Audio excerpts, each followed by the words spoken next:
I really don't want to review this episode, and there's several reasons, but the big one is just, I don't want to talk about this episode. I haven't felt this way about an episode of Death Battle in a while. Kratos vs. Asura admittedly is not a matchup I like, but it did have a few things going for it. That being that I knew at least one person who was salivating at the mouth for it, and I wanted them to be happy. And I was hoping that for all the pitfalls it could stumble into, it would at least manage to give compelling characterization for the characters. But somehow, even then, I managed to be let down by the overall product we got. I'm not going to sugarcoat this. If you came here hoping I'd give this glowing review about how awesome and hype this was, that's not what you're getting today. I know I have a reputation for negativity, even though my last two reviews were mostly just me gushing, but today I'm going to have to go back into that reputation and just fiddle with it. I'm not a fan of Kratos vs. Asura, but it's not because of the matchup. Darth Vader vs. Obito Uchiha, Stitch vs. Rocket Raccoon, Master Manhunter vs. Silver Surfer, Omni-Man vs. Homelander, Yoda vs. King Mickey. Those are just some examples of episodes I like where I'm not a fan of the matchup.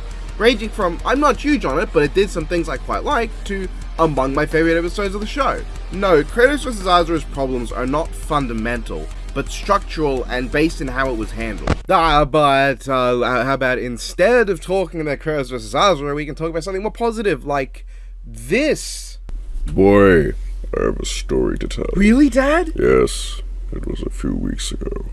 Mystical something teleported me to another world, and I met some angry deity. Oh yeah, I heard about that, brother. He was from the East. Yes, well, it was wild. I have a plan to eliminate the Goba. Also, I never played Asura's Wrath, so I don't know what Deus sounds like. You're going to hurt my daughter! What? No, that's stupid. What kind of an idiot do you think I am? I have a source of power far beyond anything mantra can offer. What?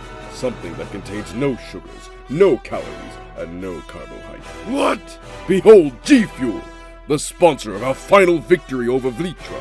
Impossible! Zeus! I have come for your life! What? Zeus! Get down here and die! No, you got the wrong guy, mate. My name's Deus. So you admit to being Zeus! You don't want this fight. I have access to the G-Fuel. It's my all-in-one plant-based cheat code in a can. Available in over 50 flavors. G-Fuel? As well as in tubs, if I don't feel like cans. You dare invoke the name of G-Fuel against the ghost of Sparta! Listen here, you little... With the power of the energy contained within G-Fuel, we will destroy Vlitra once and for all. If it is so powerful, then I will pry it from your corpse and beat you to death with it. Asura, show him what happens when you drink G-Fuel. No, the shock was so intense I aged several decades. To beat this, I need G-Fuel. Though it may contain caffeine, meaning it is not suitable for my under-18 son, and I myself must drink it responsibly. Impossible! You fool! You have no idea that I head to the link in the description and used code BLOODRIKE for 20% off of my G-Fuel order. So many flavors! Feel the true wrath of G-Fuel. You are a G-Fuel avoider no longer. I never was. So it's called BLOODRIKE. Yeah. Okay, fine. You're right. I can't delay the inevitable. Let's just talk about an episode that I don't like. But first, let's talk about something I actually did like about the episode. The analysis is pretty good. Kratos definitely is the lesser of them to me. While it still covers things generally fine and gives emphasis to his crazy scaling well, it has some oddities, like a lot of jokes that don't land. They say the new God of War twice to quick succession, and that feels a bit clunky. And I guess for me, two of the most important characters, Deimos and Atreus, don't really get much lip service. Deimos' fate is literally what spurs Kratos to go from I hate the gods and I killed Ares, to I'm just gonna kill all of them. And Deimos doesn't even get referenced, while Atreus just gets referred to as boy because I guess funny meme, but it's not funny. Once is fine, I don't mind that, but it happens like 3 or 4 times and never once do they just address him as Atreus. At least one of them they could have gone his son or something to feel less jokey about it. And I just don't think they handled all of Kratos' arc in the Norse games proper, which matters more to me because they actually focused on that. Yes, his Greek arc was not handled particularly well in depth or anything, but at least that was just because it got glossed over. The Norse stuff was focused on, but still somehow didn't feel like it was that good. Didn't really bring up how Thor was a reflection of Kratos as a destroyer because that's important to his arc. or how Kratos struggled because of his being a god, and the turmoil that brought on him due to projecting his own prejudiced beliefs as to what gods are onto himself. In fact, Kratos being a god is only referred to twice in the entire analysis. I think Kratos' analysis is fine though for people who aren't familiar with him. It's a decent baseline introduction to the badass Greek Kratos with hidden depths, and the more subtle and complex Norse Kratos in equal measure. Asura's analysis, however, and I say this as someone who hasn't played this movie, is fucking awesome. It actively sold me on the character in a way that few death battles ever have. I mean, there's still some issues like unfunny jokes, and their point about the Asuras of Hindu belief, I don't think I need to be there. I love a good mythological or religious reference that can perhaps educate people, but the morality of the Asuras is a bit more complex than can be summed up simply. It's not a big deal, but I guess because I feel like talking about it and I'm like that, the Asuras really change over time in how they're depicted. Older Vedic texts describe Asuras as being any divine entity, good or bad. They're not innately like aggressive or mean the way Death Battle describes them, but this changed over time. To quote the late Alain Denieux, French Indologist and Shaivite Hindu, in his 1991 book The Myths and Gods of India, the classic work on Hindu polytheism from the Princeton Bollingen series, the term Asura, used for the supreme spirit in the oldest parts of the Rig Veda, is the equivalent to the Ahura of the Zoroastrians. In the sense of god, it was applied to several of the chief deities, to Indra, Agni, and Varuna. Later it acquired an opposite meaning and came to signify an anti-god, a demon or enemy of the gods. The later mythology tries to explain the change in the status of the Asuras. As they multiplied, the Asuras became proud, vain, quarrelsome, shameless. They infringed the law, neglected the sacrifices, did not visit holy places to cleanse themselves from sin. They tortured living beings, created confusion in everything, and challenged the gods. As they lost their virtues, fortune forsook them. There are a lot of conflicting views on the nature of the Asuras, but it's definitely a lot more complex than just, oh, they are mean but not evil, or conversely that they're not mean but are good, or any sort of like way you can easily summarize it. This is not a criticism of the episode, by the way. I just wanted to talk about something I had actual investment in. I think Asuras are very intriguing concepts, and the constant disagreement from scholars on whether Asuras were inherently evil or not, how this changed over time, what caused these changes, and so on, to be fascinating. Any Hindu viewers in the audience, I'd love to hear your side on this, genuinely. Back to Asura's analysis, I don't think they needed to go like, oh, Asura is not some one-dimensional character, as if presupposing that the audience would assume he was, but whatever. While some could argue that Asura had an advantage coming into Death Battle simply due to his story and feats being so perfectly structured for the format of the show, I still think it's a really good analysis.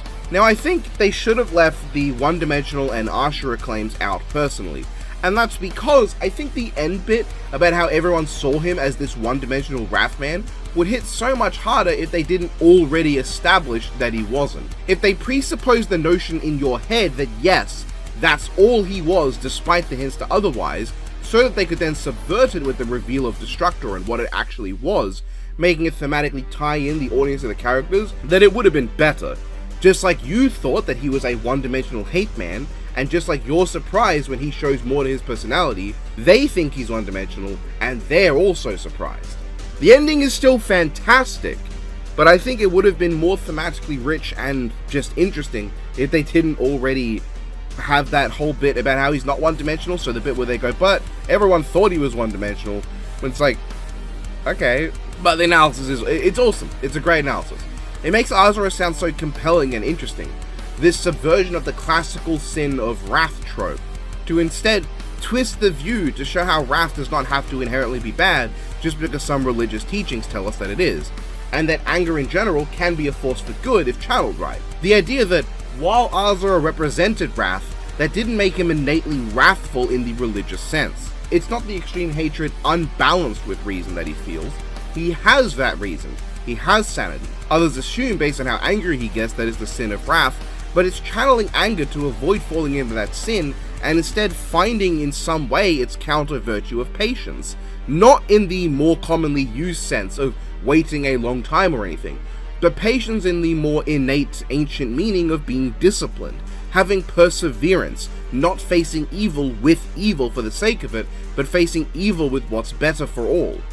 What Asura did was indeed that, persevering for thousands of years, controlling his anger with discipline, and facing evil with acts that would be better for everyone. It's poignant, it's powerful, fantastic ending to the analysis that, sure, maybe might not reflect the game accurately, I've not played it, I might be reading it wrong, but it made me care so much more about Asura as a character than I have ever done prior. According to this analysis, Asura is a layered, interesting, and thematically rich character, not just some mindless anger slave who acts like a blind idiot. In the fight, Asura is just some mindless anger slave who acts like a blind idiot, but we'll get there. The fight is the big thing, and man, I have rewatched this a few times and it has failed to hit me on all accords. Normally, I would give you the play-by-play, but today I'm not going to do that to the same extent. I'm just going to talk about what I did or didn't like. Let's start with just a setup. How do you set up a fight between these two? Annoyingly enough, Death Battle almost came up with a decent one, then completely fumbled the ball. Well, okay, first of all, the fight starts with this completely out of place intro sequence of Kratos sitting there, Asura opening the door, Kratos getting up, and Asura's gone and now Kratos teleports. In a vacuum, the beginning is really good. Kratos sitting there in silence as he just relaxes, Asura busts open the door, intentions unknown, Kratos stands up ready to confront whatever has shown up at his door, weapons just a bit out of his grasp, illuminated by the light of his lone fire in the dark. But in context, this has nothing to do with the rest of the fight, the lighting and tone are completely different to the rest of the episode. Asura doesn't acknowledge this happened. What is this? Is Kratos hallucinating? Was Kratos having a premonition? What teleported him? That's never explained. He just gets teleported somehow. Why the hell is the camera so fucking shit? What is this goddamn turning? It's terrible. The camera should be panning around Kratos himself. I mean, look, a mate of mine actually redid the basic camera work and got it to look how it bloody should. I'll link their Twitter in the description, because this is how it should look. The camera should not have Kratos flying off screen for no reason. It's too close and rotating at the wrong angle. In general, shoddy camera work and such will be a prominent thing in this, to a far greater extent than a lot of previous Death Battle animations. But also the rest of the setup is that 3 goobers attack Kratos and fucking die, Asura runs in and says, "Grr, the god of war on Gaia will not for long," and that's it. Kratos makes what sounds like a threat and then they fight. What a ridiculous fucking explanation. Asura somehow heard in the last few fucking microseconds that Kratos was on Gaia, something that would be fine if the intro didn't establish Kratos had literally only just arrived here, and then assumes he's evil because he's a god and attacks him, putting his daughter behind Kratos in danger of being caught in the shockwave of the initial clash. And yes, Mithra is here, and that's it. Atreus is nowhere to be seen. Throughout this fight, Asura is portrayed as a mindless monster controlled by his anger. He is a beast of an individual who always assumes the worst, blames others for problems he caused, and does nothing but act like a giant fucking baby. He has a whole bit of getting mad at Kratos for making Mithra cry, even though all Kratos did was rightfully defend himself when Asura attacked him entirely unprompted and for no reason. And no, I don't think he was doing it because he thought that Kratos was attacking Mithra. Look how calm she is. She's not bothered. He would have no reason to assume Kratos is attacking her. Yes, those 3 guys are down, but if she's fucking calm and all, clearly she's not in danger. Now, I'd understand if Asura was the kind of anger-filled lunatic to twist reality to be what he wants. The kind of person to refuse to accept blame and project his wrongdoings on others because his hatred and wrath is preventing him from thinking straight. And you know what? Maybe that's what Asura is. Maybe that's more accurate to the game. But the episode seems really unsure about that. The analysis depicts Asura as a complex and deep individual who controls his anger and uses it as a weapon, a tool to his advantage. But the fight portrays Asura as someone who blindly rushes into danger with no sense of strategy or combat skill, and as a flying brick who relies on brute force over any sort of actual finesse or skill. The kind of guy too stupid to land a 2-hit combo, but at least a singular punch he'll throw will do the job. Asura is a moron, he fails to accomplish anything, and he's a loser all fight. In general, Asura in this fight is a complete fucking loser who sucks at everything. Like, let's do the shortened play-by-play of what Asura actually accomplishes. Base Asura either destroys the Guardian Shield or punches it until Kratos decides not to use it, then gets pummeled. Angry McPoopy Pants Asura pummels Kratos and then puts him on the back foot. He delivers a rapid combo that does literally no damage, and then Kratos uses Spartan Rage and they match strength, bringing down the temple, though it looks less like it crumbles from the force, and more like it's a deflating cake. 6-armed Vajra Asura is introduced with a QuickTime prompt that thoughtfully donates a part of the pink screen to the animation, but otherwise adds literally nothing. Because it doesn't even animate. It very clearly is choppy, improperly chroma keyed out of the screen, it's fucking blurry as hell and crusty as shit. Anyway, 6-arm Vajra hits Kratos once, immediately gets battered away, flies back down and lands 4 completely weightless hits. I cannot stress enough how lacking in impact the animation for these hits is. Kratos swings a rock super fast, it has no weight. The camera spins around Asura's first punch in a way that makes it look like he didn't punch at all. It looks like he just turned his body gently and that did the job with no follow through. The fuck is with that? Lacking follow through in a fight is something that can be used to great effect to emphasize impeccable control or ease of power. Someone who is so skilled they can get the perfect amount of force to not have follow through, or so much stronger they put in no effort to knock your block off. Asura isn't doing either of that. He's supposed to be in a blind furious rage, but he just fucking doing this shit. This just looks wrong. It looks wrong. But hey, when there is follow through, it ends up looking like this, where a straight diagonal punch where none of the fists actually touch Kratos ends up turning into a round the body downwards hook.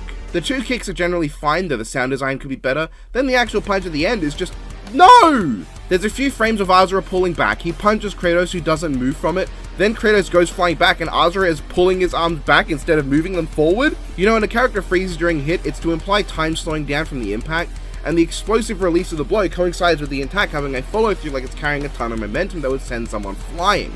This is not that. The fucking time freeze should be when Asura still has like some room to fully extend his arm, like he's in the middle of the punch. Jesus.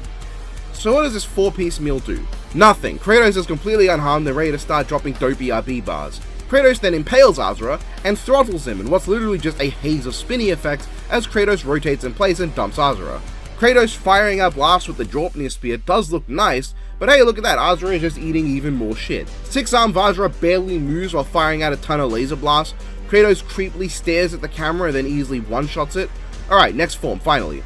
Asura's Arceus level 1000 hands mode, which fires a ton of blasts and then gets one-shot. Mind you, this just looks so bad. Kratos is supposed to be making an explosion that causes Asura to bounce up before falling, but the speed at which Asura does it makes it look like a Looney Tunes with how awkward the physics are. Asura should be bouncing a little more up, slowing down until he reaches a point where he starts falling and building up speed gradually, not rising up consistently, stopping suddenly, starting to fall, then suddenly falling at full speed. Alright, next form. Whatever this wrathful form is that's born from Asura getting angry at how Kratos walks over an untextured hole while his daughter cries over a properly textured one. This form blasts Kratos in the face, slams him into a different dimension, and Kratos is just fine. Kratos has so far throttled, torn the arms off, and overpowered Asura with relative ease. Then he does another Spartan Rage, and then one-shots Asura again by punching him into the horizon. So, to summarize so far, base Asura has potentially destroyed one of Kratos' shields. Pissed off Asura has matched Kratos' Spartan Rage Amp strength. 6-arm Vajra has delivered 4 hits that got no-sold, been throttled, and then completely outmatched. 1000-arm Dickhead has been completely no-sold and one-shot. Even angrier Asura has been completely no-sold and one-shot. So Asura has been getting progressively weaker as the fight has gone on. But here is the moment. Asura the Destructor. He's huge, he's imposing, he's getting his one attack completely no-sold, and then getting one-shot. Are you fucking kidding me? For an episode that feels so Asura-centric, with his analysis being the better of the two, the location taking place on Gaia, the QTE prompts being from Asura's Wrath, him getting 3 title cards to himself, his child being the one that shows up, and him getting most of the lines, it's crazy how he feels like the most pathetic character ever. I mean, Carnage and Homelander at least made Lucy and Omni-Man bleed. Even the last 3D episode that felt like a completely one-sided beatdown had Bardock eventually make Omni-Man bleed. Which, if this worked the way Bardock Omni-Man did, I wouldn't be as bothered. In that, base Bardock accomplishes pretty much nothing. Grade 8 Bardock does a little better because of the surprise, but still does nothing. And then Super Saiyan actually manages to make Omni-Man have to try. That's not what happens here. Asura gets mutilated and keeps coming for more, and then kinda just dies. It's bad. It's bad. I don't like it. The way Asura is handled, I don't like it. He is such a nothing part of the Kratos show. This feels like a minor story that Kratos would tell Atreus when on that fucking boat. Not like a major battle that took everything out of Kratos. And if you actually look and pay attention to the choreography, the two barely trade abilities, blows, or equipment. I know that Asura doesn't really have equipment, and that their abilities are limited because Asura doesn't have much and Kratos is primarily just using his Norse shit. But aside from the fisticuffs trading at the start, which is nice, they're just not choreographed. Asura hits him, Kratos hits him, Asura does a combo while Kratos is completely motionless. Kratos hits him, Asura gets to shoot lasers that Kratos throws back, but hey look, that's choreography.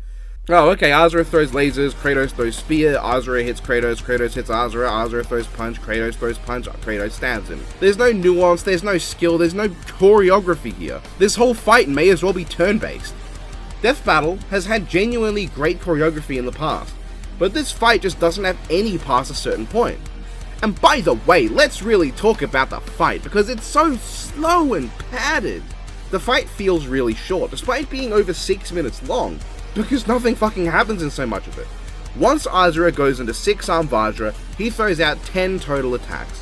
1 in Destructor, 2 in Pre-Destructor Angry Mode, 1 in Big 1000 Arms, and 6 in 6-arm Vajra. Kratos meanwhile throws out 8. He hits 6 arms with a rock, throws it with his chains, throws Draupnir 3 times, punches Asura twice and stabs him in the face. That's 18 attacks in about 3 minutes. That's 1 attack being thrown out every 10 seconds. Once every 10 seconds. For a comparison, Omnilander is an episode known for having very little actual fight in it. The fight is in total about 3 minutes, including the intro and extended death. The fight has 24 attacks thrown. That would only be 15 if you made the combo rush into a single hit for whatever reason. But anyway, this would mean one of the least fight-centered animations in Death Battle has an attack thrown on average every 7.5 seconds. That is just sad. And it's not like they even look great. Awkward posing, awkward timing, awkward motion, and the camera throughout is just floating around aimlessly. It feels like it refuses to focus on anything in particular, always moving and bobbing. Camera work might seem nitpicky to some, but you're just wrong. It's an integral part of conveying meaning and clarity to the viewer. If you think that camera work in animation is a nitpick to criticize, you fundamentally don't understand animation. The camera work in animation shouldn't necessarily stand out, because part of its value is being there to sell the reality of the unreal. Animation's strongest suit is the capacity to give life to things beyond the limitations of reality, but to give it life, particularly in 3D, requires usage of the camera, the angles, the tracking, and the motion to give it a sense of reality, to make you believe what's not real could be real in this world by making the world feel like it's more tangible than it is. To feel like there is a cameraman, or a rig, or a drone, or like anything, something, actually physically filming this like it was an actual live action product. And I know that sounds confusing to some, and that's not always a hard and fast rule, but that is something valuable to animation, is making it feel like it could be more real than it is. Kratos vs. Asura instead feels like the camera was strapped to a confused housefly. Again, same guy on Twitter redid the camera work on that one punch that leads to Destructor, and it looks so much clearer and better than the mess we actually got. There's this fantastic video out there that really deserves more attention by AK. I'm not familiar with this person's work beyond this video. I'll give him more attention at some point, but I assume it's just AK. It highlights, I think, exactly what Death Battle tends to do wrong, but is in full force in Kratos vs. Asura. The placement of the camera is all over the place. It feels like it was given no thought. Things aren't centered to give them emphasis. There's no flow in where the characters are on screen. In this video, an example is made of a fight animated for Red vs. Blue, the famous highway battle that is peak as shit. When representing every character with just a red circle that tracks where they are, it's still possible to make a degree of sense about what's happening, where the characters are relative to one another, what the focus is of each moment. And this is because in the fight, the camera revolves around whatever is the center of attention. The key focus gets focus. That's the basis of fucking everything. But I could not imagine trying to apply the red circle example to Kratos vs. Asura. As early as the literal very first time the camera turns, Kratos has already moved off screen. Characters fly all over the place with no focus. There are times where the camera is fine, sure, sometimes where I think it looks good, but in moments of intensity and fast-paced action, the camera loves to fly all over the place and focus on nothing. I would recommend in general watching that video because it's a fantastic explanation of the importance and value of camera work and animation that does not go into ridiculous technical detail to the point of entirely lacking accessibility.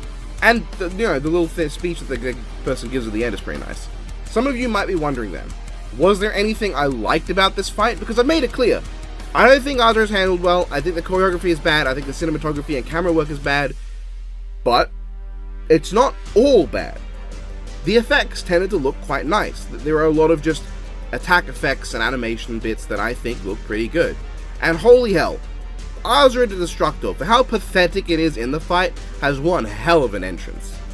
The rising up of its form that conveys the sheer scale and insanity, the weight of Asura pulling his fist back and dropping it on Kratos, and the way it inverts the Wizen scene so that Asura is the aggressor. This is cinematic, this is gorgeous. And like, what I think is the heavy blue shading here really gets across the impression of the Destructor being too big to fit in the atmosphere, while in a place that does not have an atmosphere to do that.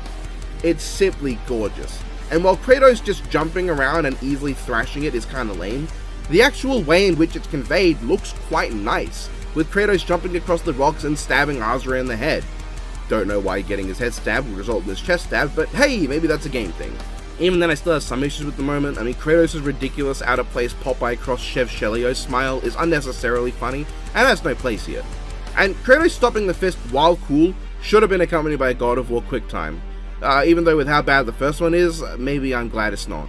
I think Kratos seemingly takes some effort to stop with both hands, and then he just kind of lets go with one and easily holds it up with the other, which even Asura couldn't do. You can tell he struggles a lot more. He then punches the fist, and look, this is why sometimes I like to look deeper into things, because this shot really bothered me. It was bothering me so much and I didn't know why.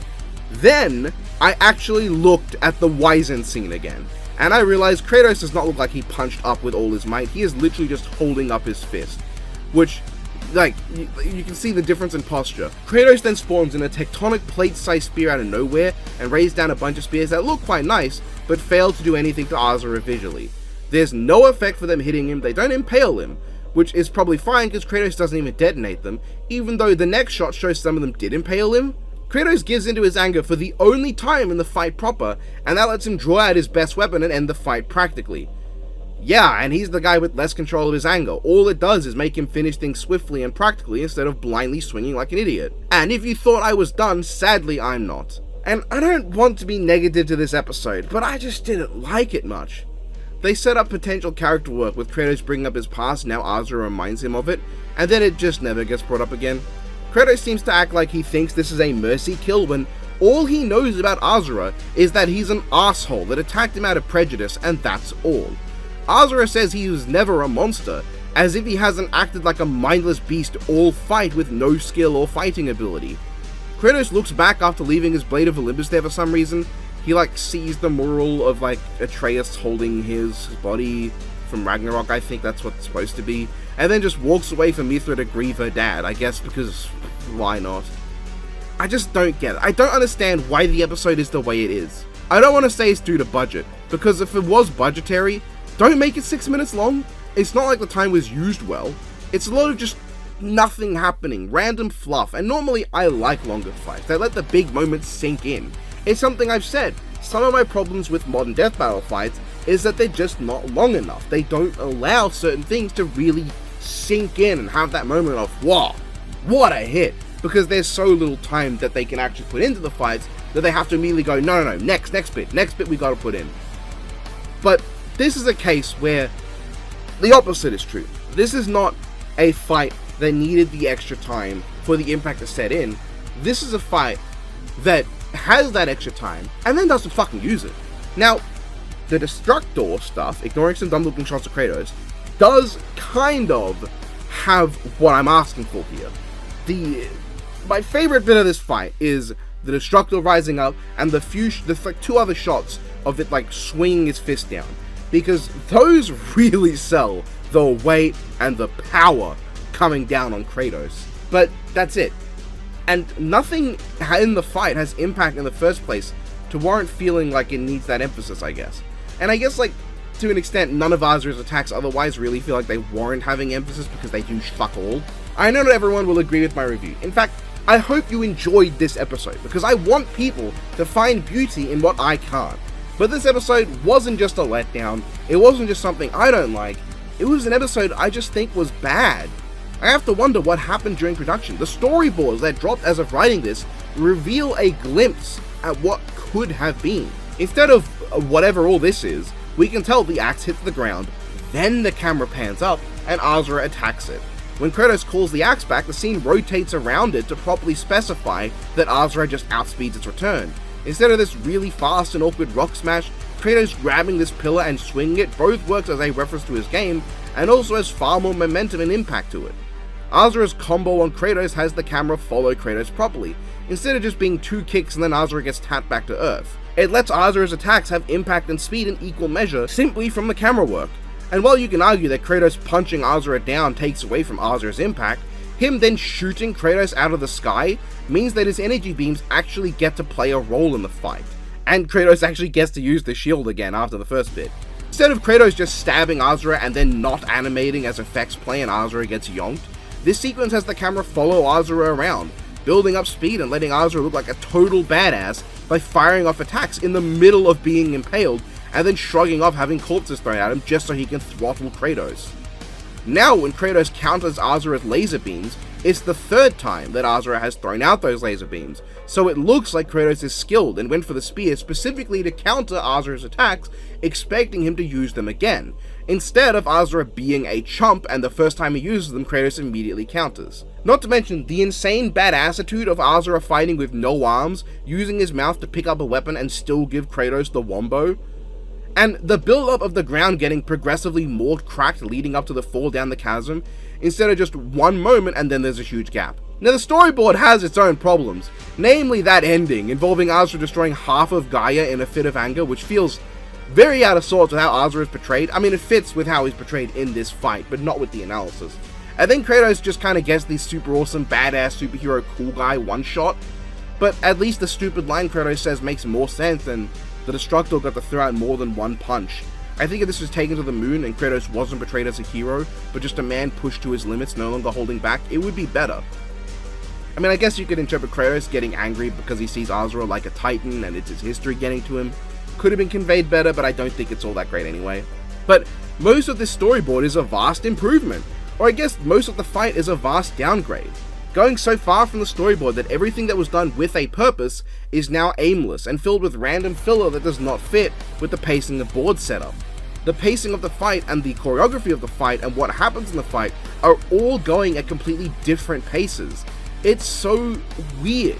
And most of the changes amount to just making Asura look like a fucking loser. And to top it all off, there's a voice acting. Now credit where it's due. Christopher Guerrero as Asura does a fantastic job. He doesn't feel like, at times, he falls into his biggest issues from previous Death Valley performances. That being, sometimes he goes so hard into a line delivery that you can't tell what the fuck he's even saying, but it wasn't too bad here. Asura was done fine. Kratos, however, was done by newcomer to Death Battle Hussein Muhammad, hopefully I'm pronouncing that correctly, and I want to say he was a victim of direction.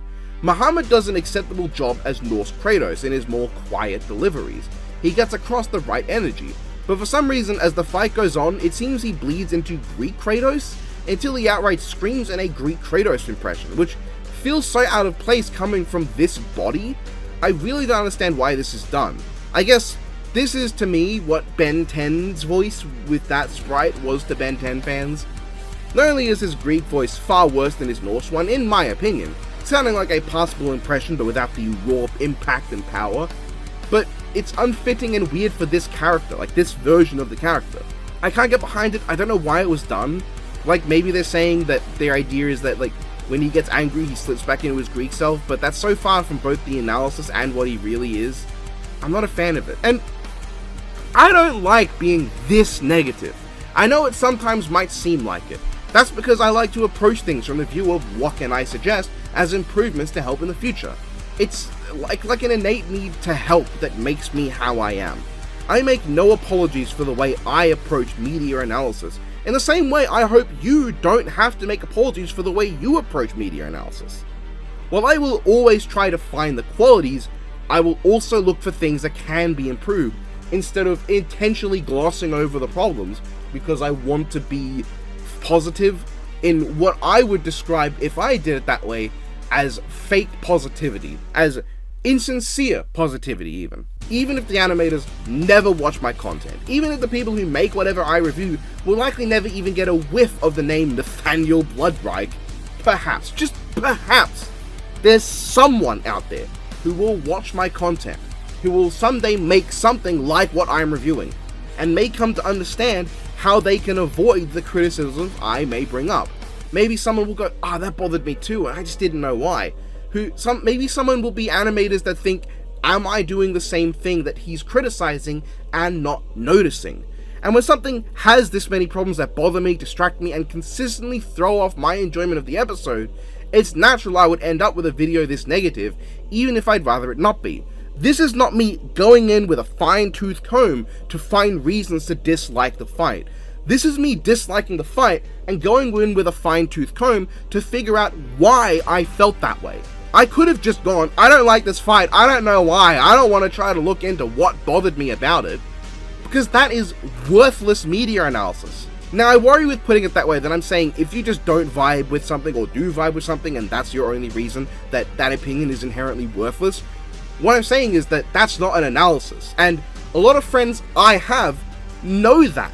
They will go, and it's not necessarily a good reason, but I just like it. And I will say, that's fair enough. No, that's completely fair, actually. And I don't even think that that's a case of being a bad reason. I just think it's not a complex reason, and that's fine. An opinion doesn't have to be complex. But for me personally, I want to know why I feel the way I do. As I've said before in videos, I have issues understanding how I feel or why I feel the way I feel.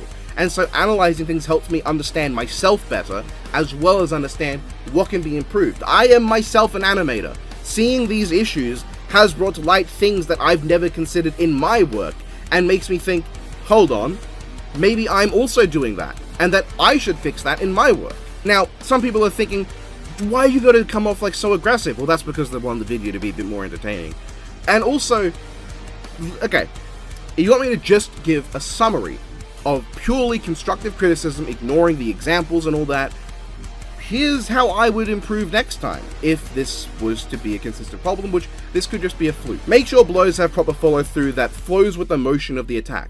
Flowing attacks into one another and focusing on ensuring the choreography makes sense and does not feel like checking things off a list will help make the fight feel better and just work better. Focus on the camera and keep it focused on the most important part of whatever shot is being worked on. Whatever is or is around the middle of the screen should be what we're supposed to focus on, as opposed to something that's off to the side.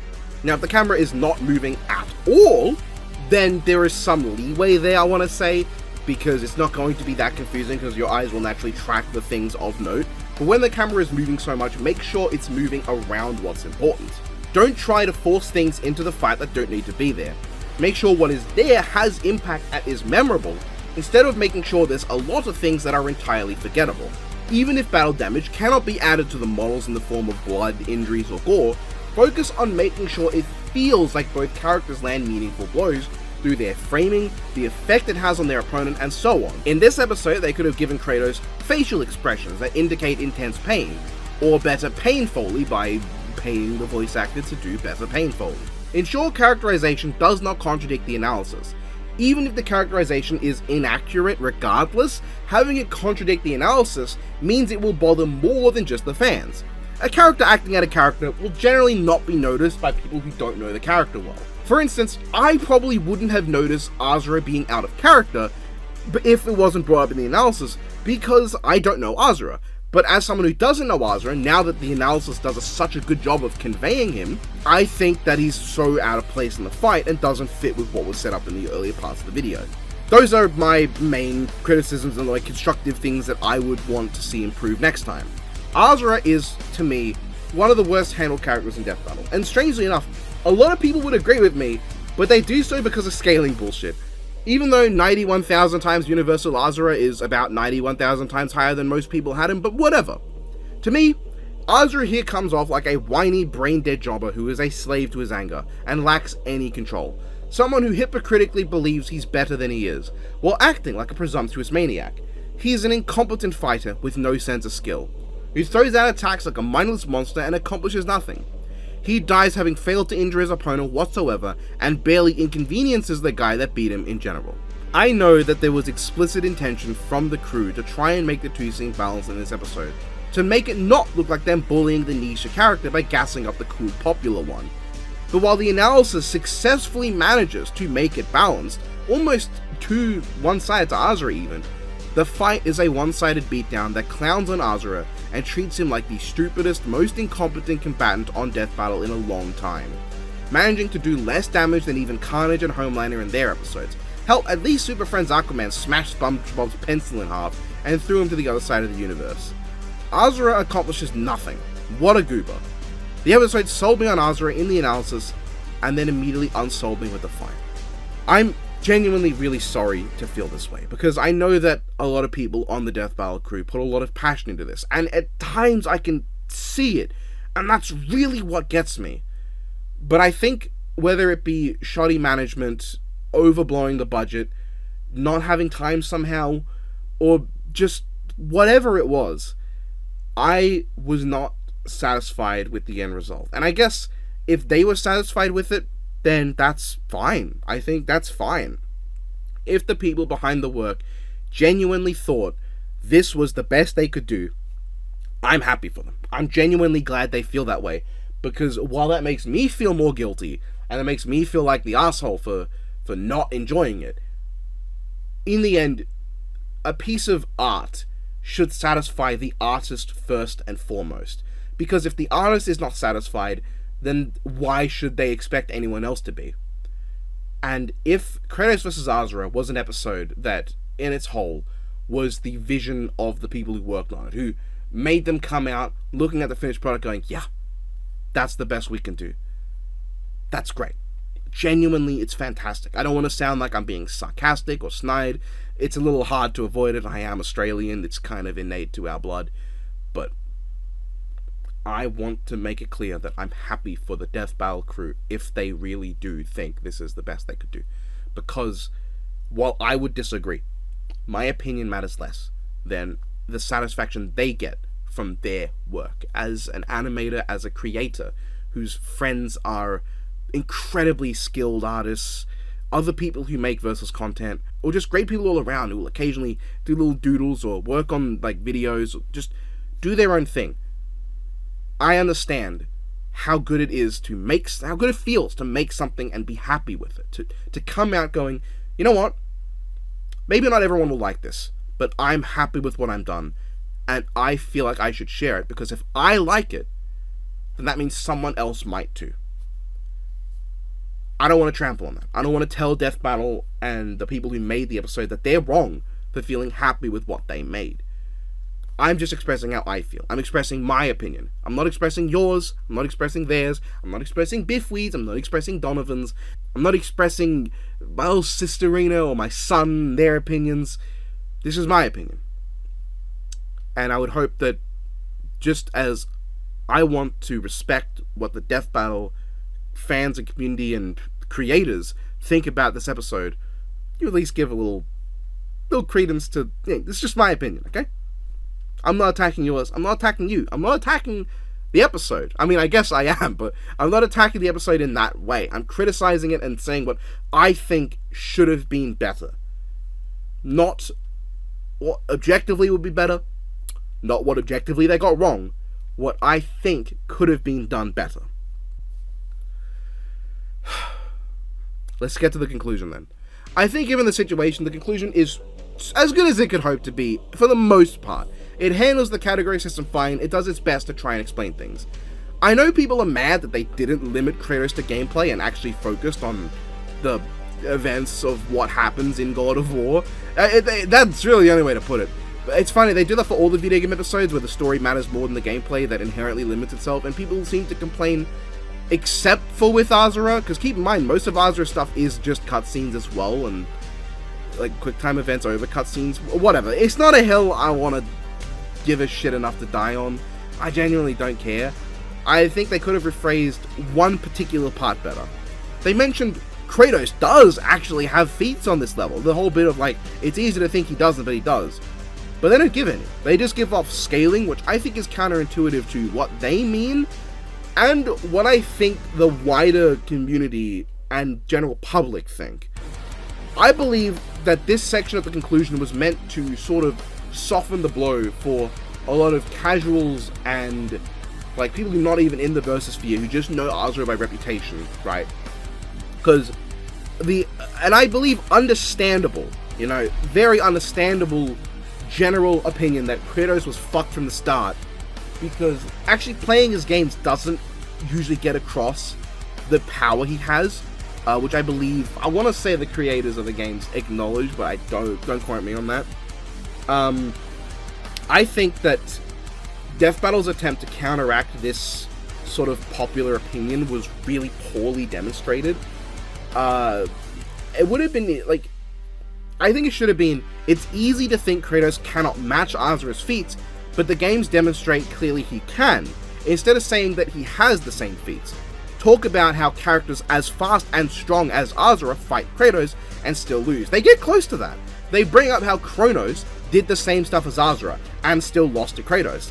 That, I think, should have been basically the focus primarily. Some will say Kratos doesn't have any feats that match Asura, to which the simple response would be that while Kratos may not have any feats that do match Asura, characters in God of War who do have those feats don't beat Kratos. If characters in God of War with the feats that Asura has cannot beat Kratos, why would Asura do it? What makes Asura better than those characters who are as fast and strong as Asura, right? That's the thing. That's the thing with scaling to me that I think people don't get. It's not necessarily always saying this character beat that character so they are as strong as that character. It's saying that it's demonstrable that this character could beat someone as strong as that character. So if they're fighting someone who's weaker than that character, how would that character do better than the character that's stronger than them who still lost to their opponent, And to which the only counter-argument would be that Kratos wins via plot armor or plot-induced stupidity, which is a non-argument that essentially concedes the point. I will admit that the point that Kronos was probably weakened at the time he fought Kratos, that I do see a lot. I want to be clear, that actually is a interesting counter-argument that can be had, because that's actually bringing up something of value to the argument, right? And while I don't want to get super technical in the versus sphere, I also want to point out that people like to bring up, context matters. Yeah, context matters. The versus community is aware of this. You have no idea. As people who are outside of the versus community, severely underestimate how anal that versus debaters can be over context, where it's there's no context to say this necessarily wrong, but there is a tiny bit of context to suggest that it might not be what we think, and so we throw out the whole feat. That happens a lot. But instead, the episode says Kratos does have feats, and then they bring up all this scaling again, instead of direct feats, which I think will, and probably has failed, to get across to people who don't know, how scaling works, why Kratos won. And while I don't think it's a huge deal, because I do think overall it's well handled, the conclusion, people who were predetermined to not be convinced as to the result probably wouldn't have been convinced no matter what you said, but I think people on the fence would have fallen towards the Asura camp, because I don't think this point was argued well. It's basically conceding to Asura that, yeah, Kratos doesn't have these feats, and it should have been worded better. Also, there's no comparison screen for this episode, which I thought was interesting and a bit weird. I'm not terribly bothered, to be frank, but that's that. And this episode is... Oh, wait, what's this? An alternate ending! Ooh! Well, I mean, hey, kind of out of nowhere, but it could be neat. I mean, win some goodwill back from me. Yeah, let's take a look, why not? Okay, so Asura gets back up after Kratos starts walking away. He goes for a punch, and Kratos doesn't move at all. He does not react to being hit, in fact. There's a button mashing prompt. I think Kratos has a stroke and dies. Well, hey, he's in the afterlife with his daughter. That's nice. But what the fuck was that? Kratos literally just sits there and dies. What the hell kind of alternate ending is that? This feels like one of those comedic ones, literally all the previous ones. Man, what a mess of an episode. I am done with Kratos vs. Asura. Give me Ghost Rider to Spawn already. While we're at it, I've seen people bullying Kratos Asura fans oh, we were right, your matchup is bad because the episode was bad. To be clear, no, that's just not true. I think this episode could have been good. The storyboard shows signs of how it could have been good. I genuinely think it was a matter of execution, not the inherent flaws of the matchup. I do think there are flaws to the matchup, but I think this episode dodged a lot of them and fell into just the completely different, fundamental pitfalls that any death battle could fall into. Don't go bullying fans of this matchup. Especially if you're a Kratos Dante fan like me, or an Asura Broly fan I don't think I know any Asura Broly fans. If you're a fan of their other matchups, you're just gonna make the matchup we or you or whatever like look worse by associating it with bullying the other side who are already down. You know, they're either fans of the episode and will look at you saying your matchup's bad because the episode's bad, and look at you and say, what are you, fucking stupid? Or they also don't like the episode and they're down enough as it is, mate. You know, you just come off looking like the dickhead in that case. Anyway, yeah, that's it for now. Have a good one. I sincerely hope that you did like the episode and that you enjoyed it and you got something out of it. I really do. So, take care. Well, that's that. Yeah. I want to be more happy with this video than I am, but I just didn't really have a lot of fun with this episode, and it just felt bad, really, to talk about. But hey, let me know what you thought below. If you liked the episode, that's great. I'm genuinely really happy for you. But this one was not for me. I am excited for Ghost Rider vs. Spawn. I'm sure it'll be great. I'm imagining it'll be the sprite team, and I really want to see, because what I imagine might be done is Spawn's cape at times will be rendered in 3D. At least that's what I imagine, to get the really like flowy look that'd be a lot harder with pure sprites. That's what I think they might do. Don't expect it just because I said it might happen. It's also possible they'll just go sprites, or they'll just have sprites have it be very solid, and then when it needs to flow, like they'll just hand draw that. That's another great option they could go with. But yeah, who knows? We don't even know if it's sprite. It could be another 3D episode, though I doubt it. Or it could be a fully hand-drawn episode, which would be a big surprise. But I am definitely excited for Ghost Rider vs. Spawn. Yeah. So yeah, I had plans for other things to put out, but I think like my output has gotten a little more consistent since finishing the massive 2024 new media video. I still need to make a proper, combine both of them to a full 9-hour long video for everyone to enjoy, hopefully.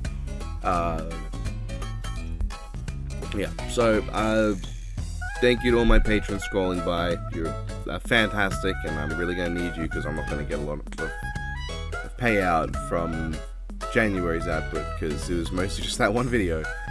But yeah, I hope all of, well, I already said I hope you all enjoy the episode. Yeah, thank you everyone. You guys are amazing. And you can support me too if you want to. I'd be surprised if this video made anyone want to support me if they didn't already know me. And yeah, you can make me say stupid stuff at the end, where we're going to do that now. And there's a lot of Kratos posting. My ear is still not fully better, so I can't quite hear myself properly, so it's going to be a really weird Kratos impression, I bet. Me when I shit. Sorry, was that a reference? You could genuinely make the argument that Wesker wins now. That face when you keep your patrons in the basement. Boy, that's not true. There is a difference between the attic and the basement. I won't forget you, buddy. She may have been Marina, but she wasn't my Arena. That is very true. Only she'll understand that. You are an imposter no longer. I never was. Zeus, you will pay for this! My name is Kratos and I like to rap. Zeus, it's been 5 years. You still owe me $16. And I ride on a dinosaur. Be a dinosaur, Papa. You got it, cowboy. Hold on tight, and then it's bedtime for Bonzo. And outside, hovering above the roof of the Fantastic Four's HQ, Kratos, Bessie. Boy, that's a nice argument, Asura. Unfortunately, I did lift a giant tree off the ground. Feel the power of cookbook lore. You made Biffweed cry! Me at Kora Sensei when he almost does that. God, you shouldn't. Nah, don't, mate. Look, okay. I like a drinking game as much as the next person, but I don't do them often because what's the point? But Don't do that. There's so much fucking Kratos posts. That one fucking face. I'm doing it. This is the start of the next day after letting the Patreon version of this, because you can get these videos early on Patreon, render overnight, and it started my day good. And the start of my day good. Just all the fucking Kratos face posting. It's just fucking brilliant. But yeah.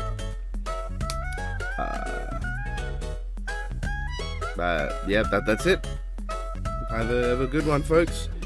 I'll see you for Ghost Rider Spawn, which I'm hoping, praying, I have a lot more positive to say about.